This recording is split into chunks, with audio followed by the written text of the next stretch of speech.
Hello guys, welcome back to my channel. So here me Mahima and आज मैं आप सभी को बहुत सारी इम्पॉर्टेंट बातें बताने वाली हूँ। सो फॉर सम रीज़न आज मैं स्कूल नहीं गई थी और इसका रीज़न मैं आपको बाद में बताऊँगी। सो फ़िलहाल मैं ये कह रही हूँ कि मैं स्कूल नहीं गई थी, मैंने खुद से छुट्टी की थी और मैंने अपनी मम्मी को भी नहीं बताया था। और साथ ही साथ मैं पूरे दिन कुछ भी नहीं पढ़ी, तो मैंने सोचा कि मैं रात को तो पढ़ ही लेती हूँ।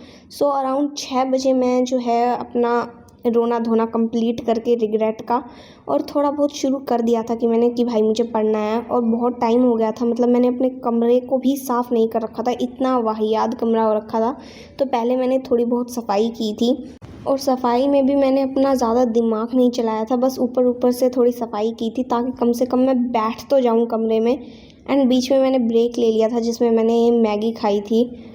और भाई मेरा फ़ोन इतना ज़्यादा हैंग हो रहा था, मेरी मम्मी का फ़ोन इतना ज़्यादा हैंग हो रखा था क्योंकि सुबह से कभी मैं कभी मेरा भाई, मतलब हम पूरे दिन से बस फ़ोन ही चलाए जा रहे थे। तो ये फ़ोन भी बहुत ज़्यादा हैंग हो रहा था, इस वजह से ये वीडियो भी इतनी वाहियात बनी है।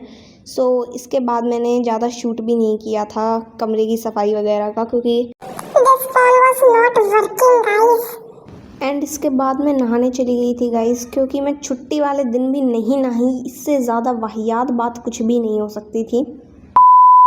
नहाने के बाद मेरा बिल्कुल भी पढ़ने का मन नहीं कर रहा था और मेरा मन कर रखा था कि मैं चुपचाप से बस अब सो जाऊं।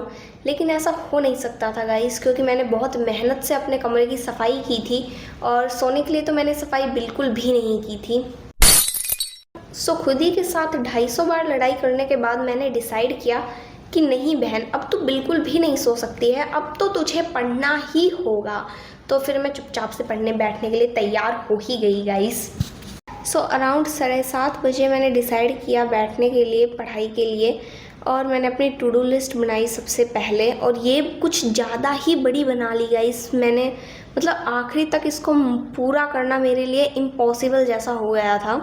सबसे पहले आई स्टार्टेड रीडिंग बायो का चैप्टर फर्स्ट, मतलब ये चैप्टर मैंने पढ़ रखा है और ये हमारी क्लास में भी पूरा हो चुका है। सेकंड चैप्टर की अभी स्टार्टिंग हुई है, मतलब मैम ने थोड़ा सा बेसिक पढ़ाया है, लेकिन मैंने इसकी एक बार भी NCERT रीडिंग नहीं की थी।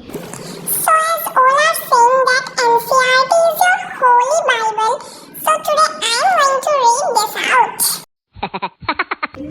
एंड भाई, जैसा कि मैंने तुम्हें बताया था कि आज हमारा स्कूल लगा था और मैं स्कूल नहीं गई, साथ ही साथ मैंने अपनी मम्मी को भी नहीं बताया। तो बात कुछ ऐसी है कि आज है सेकंड सैटरडे और आज हमारा स्कूल लगा था, पता नहीं क्यों, क्योंकि और स्कूलों की तो छुट्टी थी गाइस।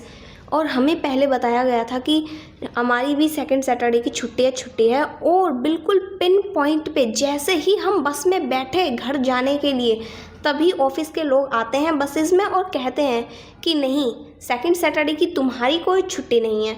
तो मैंने तो अपनी मम्मी को कह दिया कि मम्मी सेकंड सैटरडे की छुट्टी है और आज मुझे कल मैं स्कूल नहीं जाऊंगी और ऐसे वैसे, और मैंने छुट्टी कर ली गाइस, और मेरी मम्मी को पता भी नहीं चला। हा हा हा। भाई तुम्हें पता है, वैसे तो मेरी मम्मी मुझ पर इतना ज़्यादा शक करती है कि मैं कुछ भी कह दूँ तो मेरी बातों पे बिल्कुल भी विश्वास नहीं करती है, लेकिन इस बार मेरी मम्मी ने मुझ पे बहुत अच्छे से विश्वास कर लिया गाइस, ये। और भाई भगवान के लिए अब बस मेरी मम्मी इस वीडियो को देख ना ले, वरना तो मेरा अच्छे से हो गया है सम्मान समारोह मेरे घर में। Hope you understand.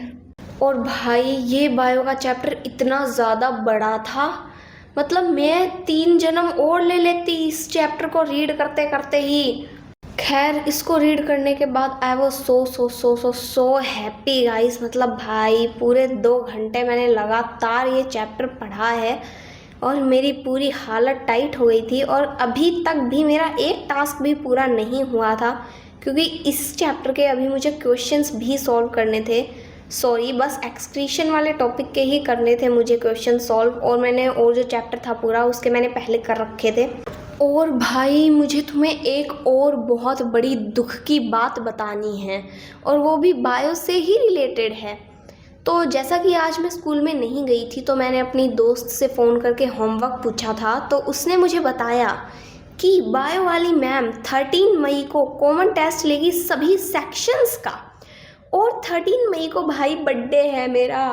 तो मतलब मेरे बर्थडे वाले दिन ही वो मैडम पूरे बायो के चैप्टर फर्स्ट का कॉमन टेस्ट लेगी, वो भी सारे सेक्शंस में। और ये कॉमन टेस्ट के मार्क्स जो है वो हमारी यूटी में लगने वाले हैं। और भाई दुख मुझे कॉमन टेस्ट का है नहीं, बिल्कुल भी नहीं। दुख मुझे इस चीज़ का है कि मैं अपने बर्थडे वाले दिन नीचे बैठ के पेपर दूंगी। भाई मतलब हमारे स्कूल में कॉमन टेस्ट हो रखे हैं अभी, हमारे ये पता नहीं क्या ही सिस्टम चलाया है स्कूल में। 10th वालों के अलग ही टाइम टेबल के पेपर हो रहे हैं, मतलब कोई टाइम टेबल नहीं है किसी भी पेपर का। मतलब कोई भी टीचर कभी भी आके कह देता है तुम्हारे 3 दिन बाद ये पेपर है, ये यूटी में मार्क्स चढ़ेंगे, ऐसे होगा वैसे होगा। मतलब और स्कूल का अलग सिस्टम चलता है और 10th वालों का अलग सिस्टम चलता है। हमारे बायो में कम से कम अभी तक 4 बार टेस्ट हो चुका है सिर्फ बायो में। और भाई हम पूरे टाइम बस टेस्ट ही देते रहते हैं, which is so sad for me guys. खैर अब रोने धोने से तो कुछ होने वाला नहीं है, सो हम चुपचाप से पढ़ ही लेते हैं। और अभी मैं ये फ़िज़िक्स का रिवाइज़ कर रही थी, चैप्टर नंबर 1 और ये वाला चैप्टर भी मैंने कर रखा है, बस मैंने जल्दी इसको थोड़ा सा रिवाइज़ कर लिया था। और हमारे स्कूल में चैप्टर 2 भी ऑलमोस्ट ख़त्म होने ही वाला है, लेकिन मैंने चैप्टर 2 को अभी तक हाथ भी नहीं लगाया है। एंड अभी कुछ दिन पहले ही हमारा फ़िज़िक्स का कॉमन टेस्ट हुआ था 20 मार्क्स का, और उसमें मेरा एक न्यूमेरिकल गलत हो गया था, तो मैं उस न्यूमेरिकल को वापस से सॉल्व कर रही थी यहाँ पे।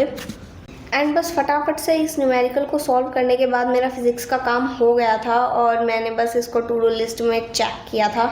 एंड भाई फ़िज़िक्स का काम करने के बाद मैंने बहुत ज़्यादा इम्पोर्टेंट काम किया सबसे पहले, जो था केमिस्ट्री की नोटबुक कंप्लीट करना। मतलब भाई मुझे खुद याद नहीं है कि पिछली बार मैंने केमिस्ट्री का काम कब किया था, क्योंकि मैंने कभी भी नहीं किया था 10th में आने के बाद तो। और इसका मेन रीज़न ये है गाइस कि मेरे समझ में ही नहीं आता है कि चल क्या रहा है हमारे स्कूल में। भाई हमारी 10th क्लास जो है वो 1 फ़रवरी से ही स्टार्ट हो गई थी, क्योंकि हमारे पेपर पहले ही हो गए थे। और तब से लेके अब तक केमिस्ट्री में हमारा सिर्फ पहला ही चैप्टर हुआ है, बल्कि और सब्जेक्ट्स में हमारा ऑलमोस्ट हाफ ईयरली तक का सिलेबस हो ही गया है। किसी में बस एक आध चैप्टर ही बचा होगा, वरना हाफ ईयरली से तो ज़्यादा ही हो गया ज़्यादातर सब्जेक्ट्स में। और भाई इसका मेन रीज़न ये है कि हमारा केमिस्ट्री वाले टीचर जो है वो फिक्स हो ही नहीं रहे हैं। मतलब कभी हमें कोई पढ़ाने आ रहा है, कभी कोई पढ़ाने आ रहा है। इतने हमारे डेमो हो गए हैं, लेकिन एक ढंग का टीचर हमें मिल नहीं रहा था। लेकिन फाइनली हमें एक टीचर ढंग का मिल गया है और अभी वो हमें केमिस्ट्री पढ़ा रहे हैं। तो मैंने ये नोटबुक जल्दी से कंप्लीट की आज, क्योंकि वो कभी भी नोटबुक चेक कर सकते हैं, क्योंकि उन्होंने कंप्लीट करवा दिया है। और वैसे भी भाई इतने कोई मेरे परम सखा नहीं बैठे हैं वहाँ जो रोज़ मुझे अपनी नोटबुक दे दे कंप्लीट करने के लिए। सो इसके बाद मैंने बस एक ब्रेक लिया था, जिसमें मैंने फैंटा और कुरकुरे खाए थे, क्योंकि ये बहुत ज़्यादा टेस्टी थे गाइस, मतलब मज़े ही आ गए। और आज मैंने सुबह से घर का खाना बिल्कुल भी नहीं खाया, और इसका मेन रीज़न ये है कि घर पे सब्ज़ी ही बहुत ज़्यादा टेस्टी बन गई थी गाइस। मतलब तोरी की सब्ज़ी, कौन खाता है तोरी की सब्ज़ी। और इसके बाद बस मैंने केमिस्ट्री के सारे रिएक्शंस पढ़े, क्योंकि मुझे बहुत ज़्यादा दिन हो गए थे केमिस्ट्री के रिएक्शंस को देखे हुए, और इतने दिनों के ब्रेक के बाद मैं ये भूल चुकी थी, बिल्कुल ब्लैंक हो गई थी मतलब। तो मैंने इनको वापस से याद किया, और रिवाइज़ करने के बाद मैंने थोड़े बहुत ऑनलाइन क्वेश्चंस भी सॉल्व किए थे CBSE के कॉम्पिटेंसी वाले PDF में से। और भाई वो मैंने पूरे भी नहीं किए, क्योंकि मैं बहुत ज़्यादा थक गई थी उस वक्त तक तो। और उसमें से 3 क्वेश्चंस जो हैं वो मेरे गलत हो गए थे, क्योंकि जिस बुक में से मैं रिवाइज़ कर रही थी उसमें सारे रिएक्शंस नहीं दे रखे थे, और इसी वजह से मुझे अपनी NCERT खोल के भी सारे एक बार रिवाइज़ करने पड़े। और फिर से NCERT में से रिवाइज़ करने के बाद मेरी बिल्कुल भी हिम्मत नहीं बची थी कि मैं आगे और क्वेश्चन सॉल्व करूं। भाई मतलब मेरी कमर में इतना भयंकर दर्द हो रहा था, मतलब टूट ही जाती आज रात तो वो।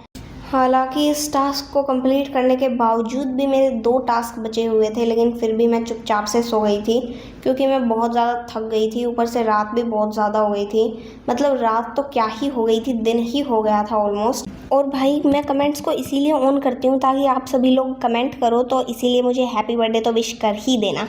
And if you want a video on my syllabus update, you can tell me that in my comments. Also, you can subscribe my channel.